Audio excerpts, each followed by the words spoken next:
로마서 9장에서 11장은요, 사도 바울이 의도를 가지고 쓴 성경입니다.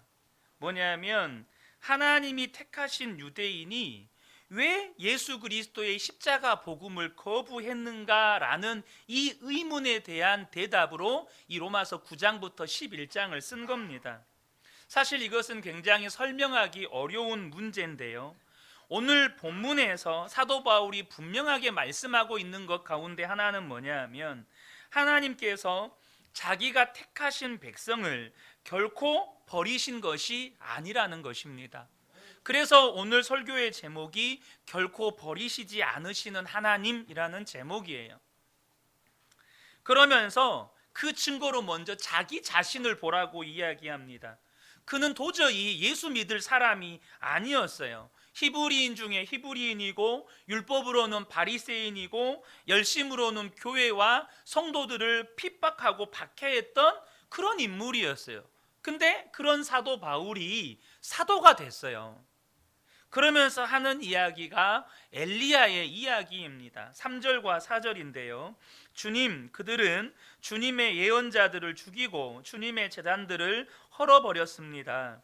남은 것은 나 혼자밖에 없는데 그들은 내 목숨마저 찾고 있습니다. 그런데 하나님께서는 그에게 어떻게 대답하셨습니까? 내가 바알에게 무릎을 꿇지 않은 사람 7,000명을 내 앞에 남겨두었다 하셨습니다. 그러니까 이 엘리야가 울부짖으며 기도했을 때 그 엘리야의 물음에 대한 답변을 남겨진 7천인이 있다 하나님이 말씀하셨는데, 이 말씀을 사도 바울이 이 본문에다가 인용한 이유는 뭐냐면 유대인들 중에서도 여전히 은혜로 택하심을 입은 사람이 있다는 것을 말하려는 것입니다. 그래서 25절과 26절을 보면 나는 여러분이 이 신비한 비밀을 알기를 바랍니다. 그 비밀은 이러합니다. 이방 사람의 수가 다 찰 때까지 이스라엘 사람들 가운데서 일부가 완고해진 대로 있으리라는 것과 온 이스라엘이 구원을 받게 되리라는 것입니다. 자, 먼저 여기 본문을 그대로 두시고요. 25절을 보면 이스라엘 사람들 가운데 일부가 완고해졌는데 그것은 이방 사람들의 수가 다 찰 때까지 그럴 거라는 거예요. 그리고 결국에는 온 이스라엘이 구원을 받게 되리라는 것입니다. 그러면서 사도 바울은 25절에서 이것을 신비한 비밀이라고 말을 합니다. 이것이 신비한 비밀이라는 거예요.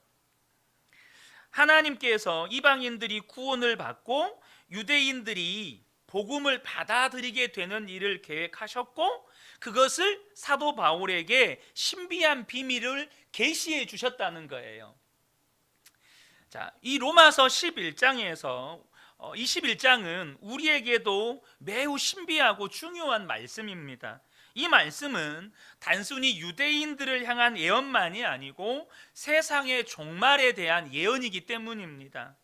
25절을 개역 개정으로 다시 한번 보겠습니다. 형제들아, 너희가 스스로 지혜 있다 하면서 이 신비를 너희가 모르기를 내가 원하지 아니하노니 이 신비는 이방인의 충만한 수가 들어오기까지 이스라엘에 더러는 우둔하게 된 것이라. 사도 바울은 이방인의 충만한 수가 들어오기까지 이스라엘이 더러는 우둔하게 되었다라고 하는데, 먼저 여기서 우리가 중요한 개념이 뭐냐면 이방인의 충만한 수라는 개념입니다. 예수님도 같은 맥락의 말씀을 하셨는데요, 누가복음 21장 24절에 보면 그들이 칼날에 죽임을 당하며 모든 이방에 사로잡혀 가겠고 예루살렘은 이방인의 때가 차기까지 이방인들에게 밟히리라 라고 말씀합니다. 성경은 많은 성경의 구절들이 이중적인 의미를 담고 있는데요, 먼저 이 누가복음 21장 24절의 말씀은 문자적으로는 주후 70년에 로마 장군 디도에 의해서 예루살렘이 완전히 멸망되면서 성취된 말씀입니다.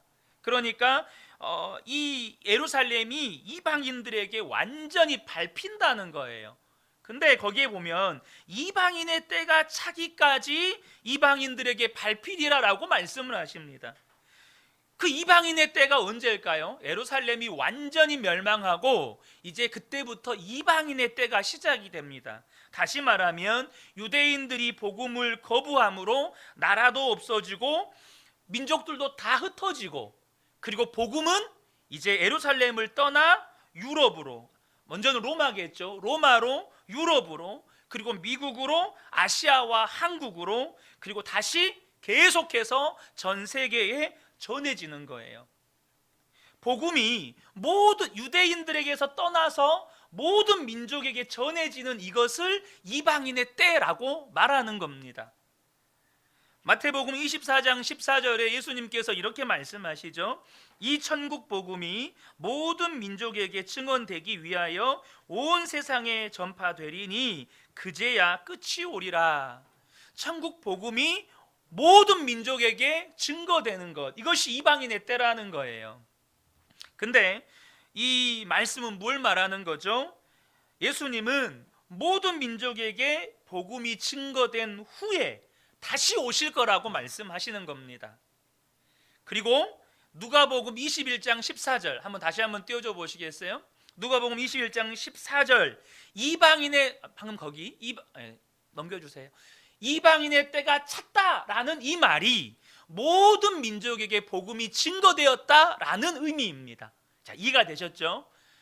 마태복음 24장 14절에 모든 민족에게 복음이 증거되는 것, 그것이 이방인의 때가 찼다라는 의미라는 거예요. 자, 여러분, 저와 여러분은 지금 그 때가 이루어져 가고 있는 것을 보고 있습니다. 지금 역사가 그렇게 흘러가고 있어요. 그리고 극적인 인류 최후의 드라마가 하나 남아있죠. 그게 뭘까요? 이방 민족들이 다 회복되면, 이방인의 때가 다 차면 바로 유대인들이 예수님께로 돌아온다는 것, 곧 이스라엘의 회복을 말하는 것입니다. 오늘 본문 31절 보면 이와 같이 지금은 순종하지 않고 있는 이스라엘 사람들도 여러분이 받은 그 자비를 보고 회개하여 마침내는 자비하심을 입게 될 것입니다. 이 말이에요. 마침내 그들도 다 구원을 얻게 될 것이다 라고 말씀을 하시는 거죠. 이스라엘에서 유대인을 대상으로 사역하고 있는 많은 선교사님들의 이야기를 직간접적으로 들어보면 한결같이 하시는 말씀들이 예수님을 믿는 사람들이 이렇게 계속해서 증가하고 있다는 말입니다. 사도 바울은 하나님이 계시하여 주신 이 신비한 비밀을 깨닫고 이 로마서 11장에서 하나님을 큰 소리로 찬양을 합니다.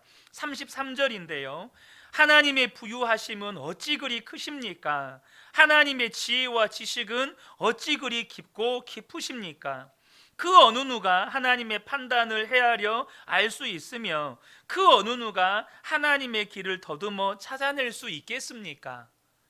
그러니까 예루살렘이 멸망하고 온 이방인들에게 복음이 전해지고 이방인의 수가, 이방인의 때가 다 차면 다시 이스라엘 백성들, 유대인들이 복음으로 회복될 것에 대한 이 신비한 비밀을 하나님으로부터 계시를 받고 사도 바울이 너무나도 기쁨과 감격 가운데 이 하나님의 지혜와 지식을 지금 찬양하고 있는 것입니다.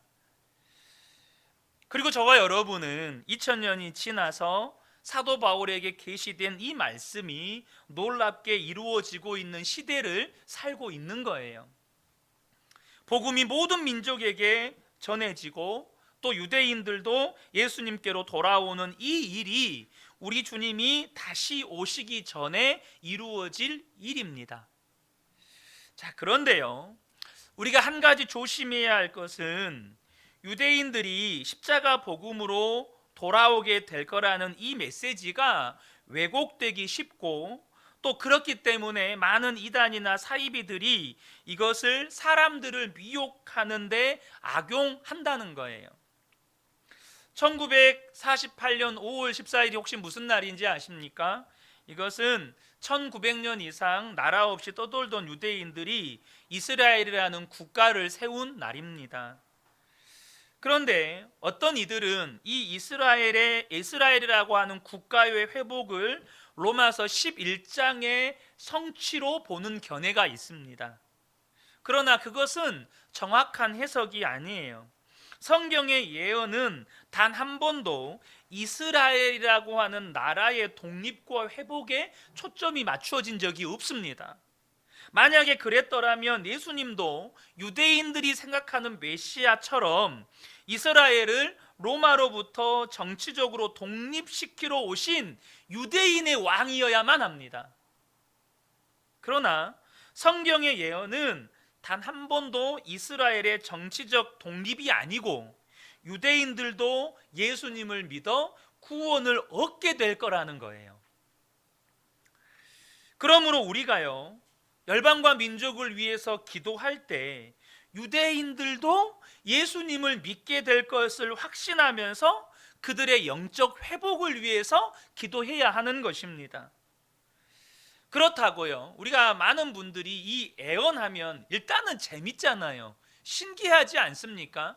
왜 많은 사람들이 그렇게 노스트라다무스의 예언에 대해 관심을 갖고 심취했습니까? 오직했으면 예전에 2012라고 하는 그 지구 종말을 소재로 한 그런 영화가 만들어졌겠어요?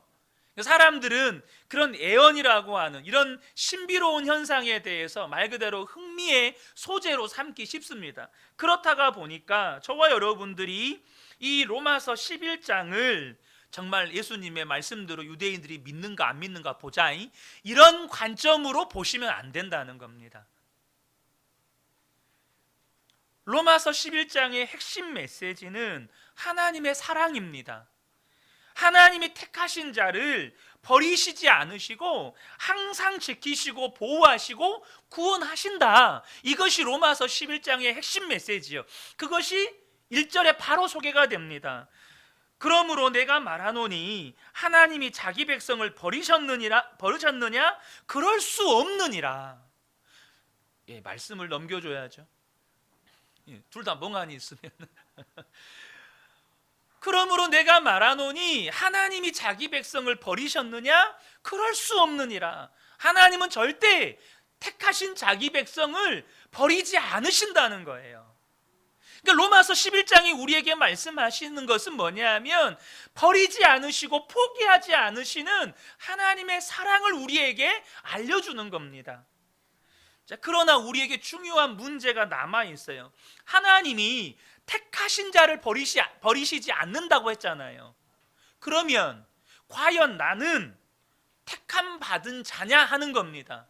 누가 하나님의 택함을 받은 자냐라는 거예요.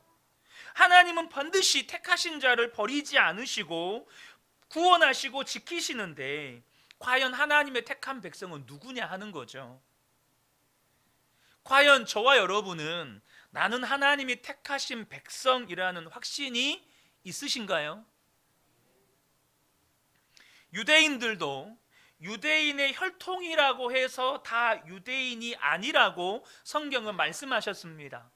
마찬가지로 우리가 교회를 다닌다고 해서 하나님이 택한 백성이라고 단정 지을 수 없어요. 목사의 자녀라고 해서, 교회 안에 직분자의 자녀라고 해서, 모태신앙이라고 해서 하나님의 택함 받은 자녀라고 말할 수 없다는 거예요. 따라서 우리 자신이 하나님의 택함 받은 자라는 분명한 증거가 있어야 돼요. 과연 누가 하나님의 택함 받은 자일까요? 그럼 택함 받은 백성이란 예수님과 온전히 연합한 자입니다. 우리가 예수님 안에 거하고 예수님이 우리 안에 거하는 바로 그 사람입니다. 이런 사람이 구원받은 사람이고 택함 받은 사람인 거예요. 영화 가운데서 앞서 잠깐 말씀드린 것처럼 지구 종말을 소재로 다룬 영화들이 있습니다. 그런데 그런 종말하면 사람들의 마음에 가장 먼저 떠오르는 것이 두려움입니다. 저도 고등학교 때 아마겟돈이라는 영화를 보고 정말 재미있게도 봤지만 그 영화를 보고 두렵다는 생각을 했습니다. 지구의 이 해성이 충돌하면 다 죽겠구나. 사실 그 생각을 했어요. 그러니까 우리가 종말하면 사람들의 마음에 가장 먼저 떠오르는 감정이 두려움이라는 거예요. 그런데 성경에서 말씀하시는 이 종말은 우리에게 두려움을 주려는 메시지가 아닙니다. 여러분, 구원받지 못한 사람에게나 종말이 두려운 거예요. 구원받은 성도에게 재림의 메시지는 항상 기쁜 거예요. 성경은 예수님이 다시 오시는 그날을 신부가 신랑을 맞이하는 날이라고 말씀합니다. 여러분, 신랑을 맞이하는 신부가 신랑이 언제 도착할지는 모르지만 밤이 늦도록 신랑을 기다린다고 어떻게 그 심정이 두려움이겠어요? 그렇지 않아요? 오늘날에는 스마트폰으로 전화해서 몇 시에 도착한다 이러지만 2000년 전에는 신랑이 언제 출발한지 언제 도착한지 아무도 모르잖아요. 그러니까 신부는 신랑이 언제 올지는 몰라요. 근데 신랑을 기다리는 신부의 심정이 어떻게 두려움일 수 있냐는 거죠. 여러분, 예수님을 믿는 성도는 절대 예수님의 재림을 도둑같이 맞지 않습니다. 이 말은 주님이 오신 그날을 우리가 정확하게 몇 날 며칠 몇 시인지 알게 된다는 말이 아니에요. 우리가 그날을 언제인지는 모르지만 우리 안에는 그날을 기쁨으로 맞이하고 기대로 맞이하고 감사와 감격으로 맞이하게 된다는 의미예요. 그래서 데살로니가전서 5장 4절을 보면 형제들아 너희는 어둠에 있지 아니하매 그날이 도둑같이 너희에게 임하지 못하리니. 그러니까 분명히 우리가 그날과 그 시는 알지 못하지만 우리 안에는 그날에 대한 기대함이 있다는 거예요. 두려움이 아니라는 겁니다. 구약시대에 살던 욥도 똑같은 고백을 해요. 욥기 19장 25절에서 27절에 보면 내가 알기에는 나의 대속자가 살아 계시니 마침내 그가 땅 위에 서실 것이라. 내 가죽이 벗김을 당한 뒤에도 내가 육체 밖에서 하나님을 보리라. 내가 그를 보리니 내 눈으로 그를 보기를 낯선 사람처럼 하지 않을 것이라. 여러분, 놀랍지 않습니까? 아브람과 동시대에 살았던 욥이요, 예수님 다시 오실 것을 하나님의 계시를 통해서 말씀하는데 예수님이 다시 오실 그때는 욥은 죽었어요. 육체 밖에서 그 날을 볼 거예요. 근데 하는 말이 뭐냐면 그를 보기를 낯선 사람처럼 하지 않을 것이다 라고 고백해요. 여러분, 우리 주님 다시 오시는 그날에요, 우리는 주님을 절대 낯선 사람처럼 맞이하지 않습니다. 택함받은 사람은 재림하신 주님을 만날 때 결코 낯선 사람이 될 수 없어요. 그러므로요, 저와 여러분이 오늘을 살아갈 때 우리가 예수님 안에 있고 예수님이 우리 안에 계시는 이 삶이 얼마나 중요한지를 아셔야 돼요. 그렇게 살아야 그날이 낯선 날이 안 되고 그분이 낯선 분이 안 되는 거예요. 성경은 우리가 주님과 연합한 자라고 계속해서 말씀합니다. 니코스 카잔차키스가 쓴 성자 프란체스코에 삽입된 짧은 우화입니다. 이건 지은 이야기예요. 옛날에 평생 완전함에 도달하고자 애를 쓴 수도자가 있었다. 그는 자신이 가진 모든 것을 가난한 사람들에게 나누어 주고 사막으로 들어가 늘 주님만 바라보기를 갈망하며 살았다. 그러다 마침내 죽음의 날에 천국 문을 두드렸다. 그때 안에서 목소리가 들렸다. 거기 누구시오? 수도자는 대답했다. 접니다. 그러자 목소리가 대답했다. 여기는 둘이 있을 자리가 없습니다. 돌아가세요. 수도자는 다시 세상으로 돌아와 열심히 수도 생활을 했다. 그러다 다시 운명의 시간이 되어 하늘로 올라가 천국의 문을 두드렸다. 거기 누구시오? 똑같은 목소리가 들렸다. 접니다. 수도자가 대답하자 목소리가 다시 대답했다. 여기는 둘이 있을 자리가 없습니다. 돌아가세요. 수도자는 다시 세상에 떨어져 전보다 더 치열하게 수도를 하다가 100살 노인이 되어 죽어 다시금 천국 문을 두드렸다. 거기 누구시오? 또다시 같은 목소리가 들려왔다. 그때 수도자가 황급히 대답했다. 당신입니다. 주님, 당신이에요. 그러자 즉시 문이 열렸다. 여러분, 이 말이 무슨 의미인지 아시겠습니까?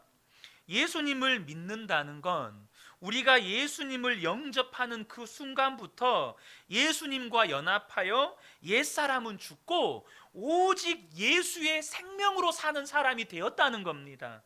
내 안에는 두 생명이 있지 않아요. 오직 예수의 생명만 있는 거예요. 그러나 이것이 들어서 아는 지식에 불과하고 실제가 아니라면 주님을 다시 만나게 되었을 때 나는 죽고 예수님으로 살았습니다 라고 대답할 수가 없다는 거예요.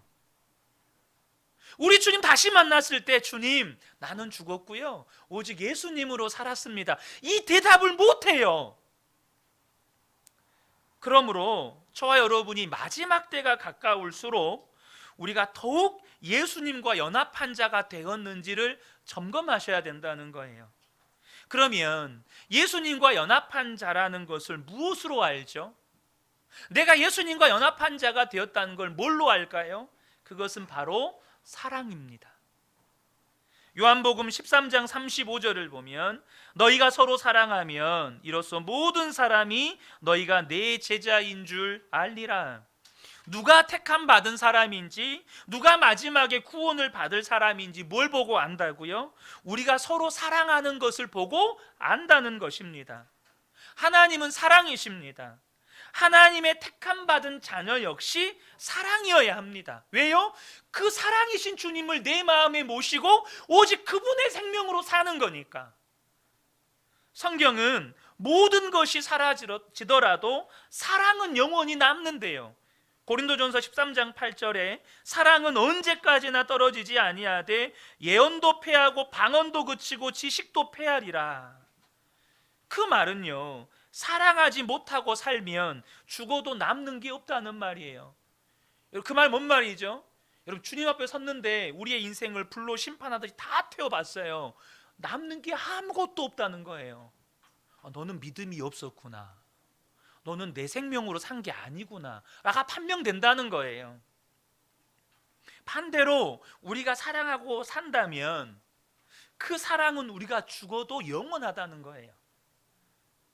여러분, 우리가 저 사람이 하나님의 사람인지 아닌지를 이것으로 분별하셔야 합니다.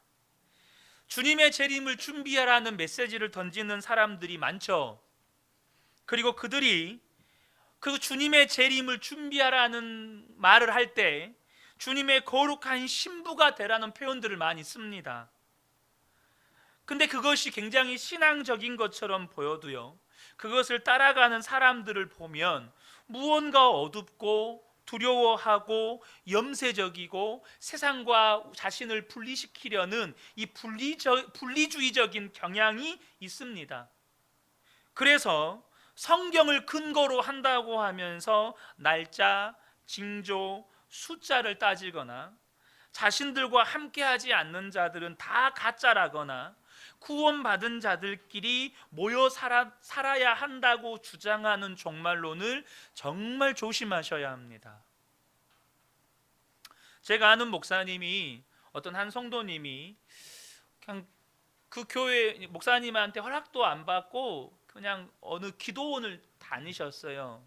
근데 그 기도원 원장이 이 집사님한테 그런 말을 했다는 거예요. 집사님이 다니는 교회는 동네 의원이고 우리는 대학병원입니다. 우리는 동네 의원, 저기 기도원은 대학병원. 여러분은 동네 의원 다니고 계시는 성도님들이세요. 결국 교회를 떠나셨어요. 여러분, 앞서 말씀드렸지만 신랑을 맞이하는 신부가 어찌 얼굴이 어둡고 두려워하고 염세적이고 분리주의적일 수가 있죠? 만약에 신부가 얼굴이 두렵고 막 세상 다 산 것처럼 그런다면 이유는 한 가지예요. 신랑이 그 이슬람의 전통처럼 10살짜리 애를 60살 노인이 끌고 가는 거예요. 끌고 가는 거. 그런 관계예요. 신랑과 신부가 사랑의 관계가 아니라는 거죠. 신랑과 신부가 사랑의 관계가 아니라는 거예요.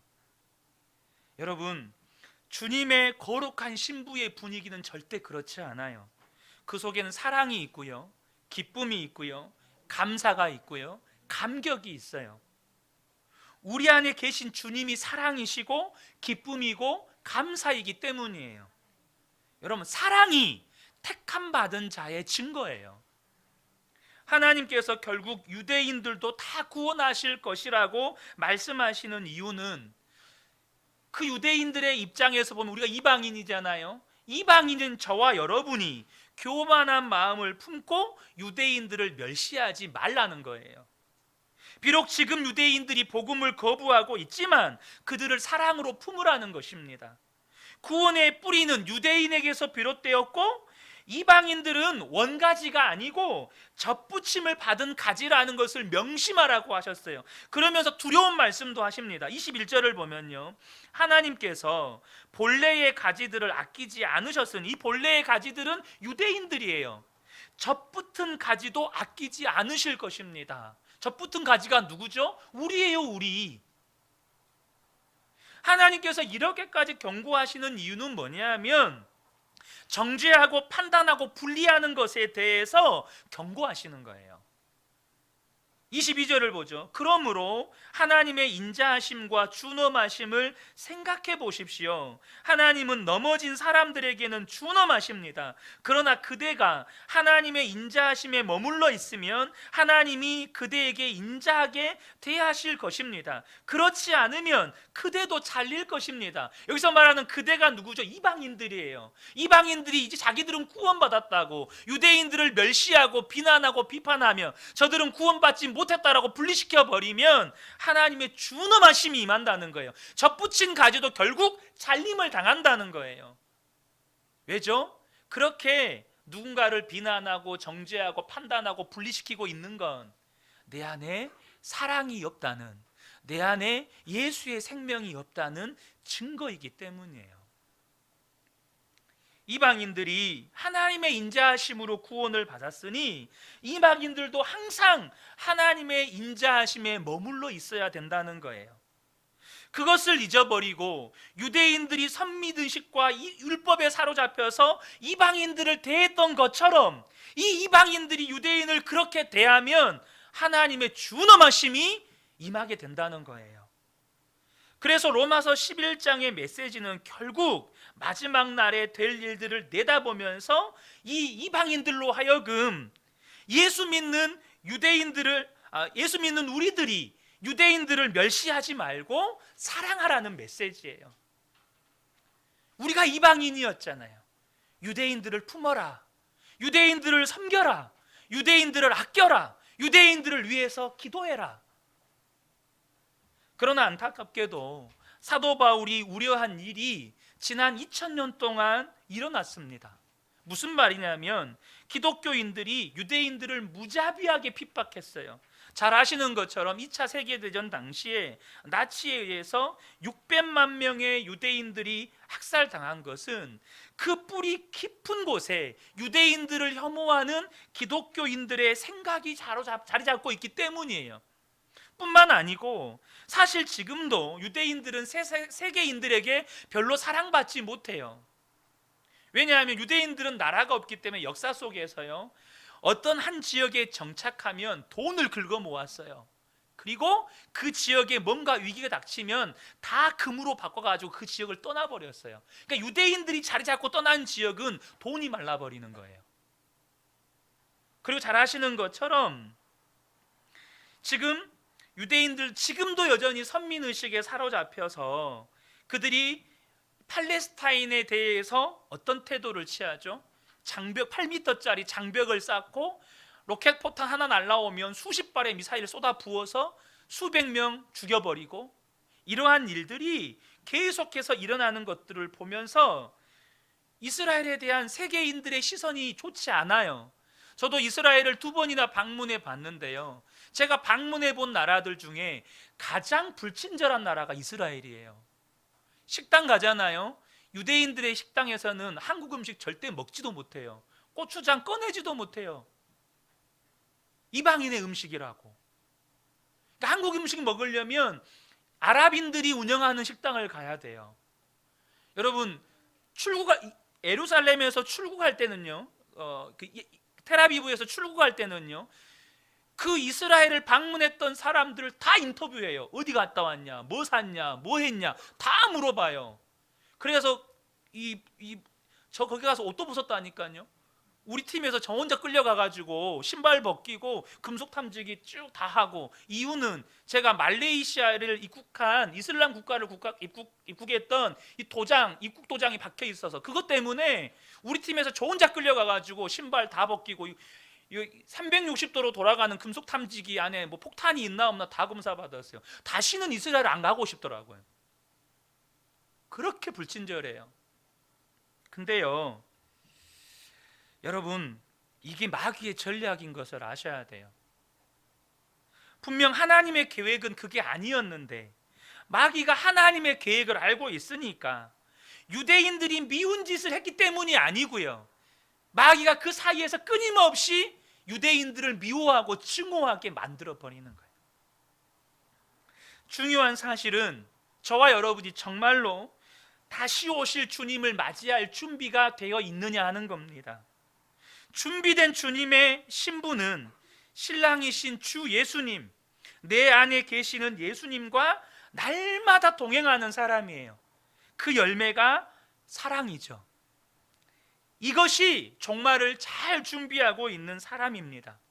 내 생각에 안 맞고 내 마음에 안 든다고 성도를, 이웃을 품지 못했다가 나중에 주님 앞에 섰을 때 정말로 피를 토하는 후회를 하게 될 수 있어요. 여러분, 그때는요, 회개의 기회조차 없어요. 주님 앞에 서는 그날은요, 회개의 기회가 없다니까요. 그러므로 저와 여러분이 정말로 품어주고 사랑하며 사셔야 돼요. 주님이 오실 날이 가까이 올수록 더욱 그리 하셔야 한다는 겁니다. 그렇기 때문에 우리가 할 일은 오직 사랑만 하고 사는 거예요. 여러분, 지금 여러분의 삶을 한번 돌아보세요. 주님을 맞이하게 될 때 후회할 일 하고 살고 계시지는 않습니까? 성경은 분명히 말씀하고 있습니다. 히브리서 12장 14절에 모든 사람과 더불어 화평함과 거룩함을 따르라. 이것이 없이는 아무도 주를 보지 못하리라.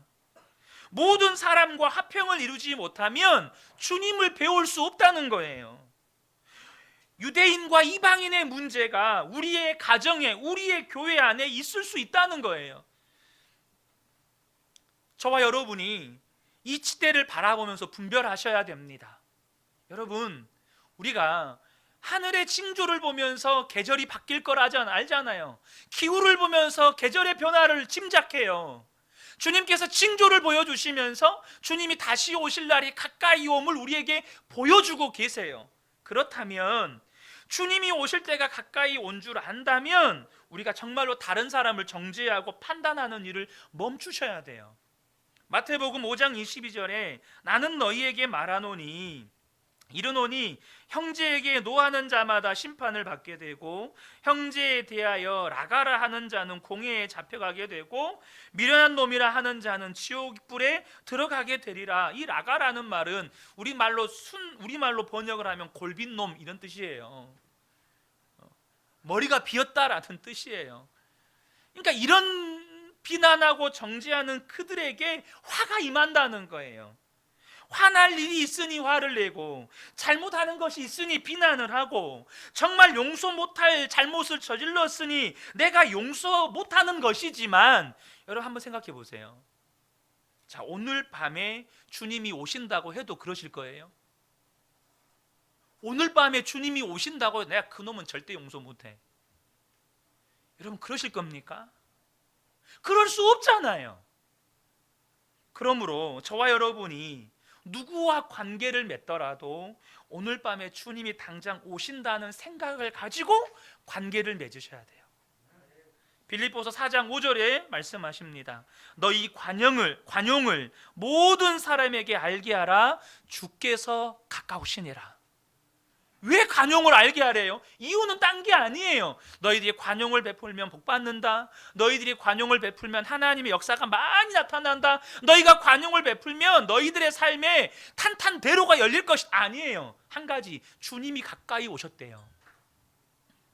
주님이 가까이 오셨대요. 우리가 서로 사랑하라. 내 이웃을 내 몸과 같이 사랑하라. 이 말씀만 제대로 지키고 살았다면 우리의 가정, 일터, 우리의 교회 안에 엄청난 역사들이 이미 일어났을 것이고 또 앞으로도 계속 일어날 겁니다. 여러분 믿으십니까? 여러분, 저와 여러분이 서로 사랑하라는 이 계명 하나만 끝까지 지키면서 우리 살아갑시다. 그리고 우리가 서로 사랑하려고 하기만 하면 하나님이 우리 안에, 하나님이 그 사람에게 사랑할 힘을 부어주세요. 그렇기 때문에 우리에게 필요한 건 24시간 주님 바라보고 주님 생각하고 주님과 동행하면서 사는 거예요. 우리가 주님을 바라보고 주님과 동행하게 될 때 당연하게 주님과 친밀해지고 주님과 하나가 되고 주님을 더욱 사랑하게 되는 거죠. 그리고요, 사람을 보는 눈이 달라질 수밖에 없어요. 주님과 동행하는 사람에게 반드시 나타나는 열매, 사람을 보는 눈이 달라져요. 여러분, 여기저기서 지금 종말이 가까이 왔다고, 예수님의 재림이 가까이 왔다고 말합니다. 지금이야말로 저와 여러분이 정말로 예수님만 바라보고 살아야 할 때입니다. 우리 모든 성도님들에게 이 은혜가 충만하게 임하시기를 예수님의 이름으로 축복합니다. 아멘.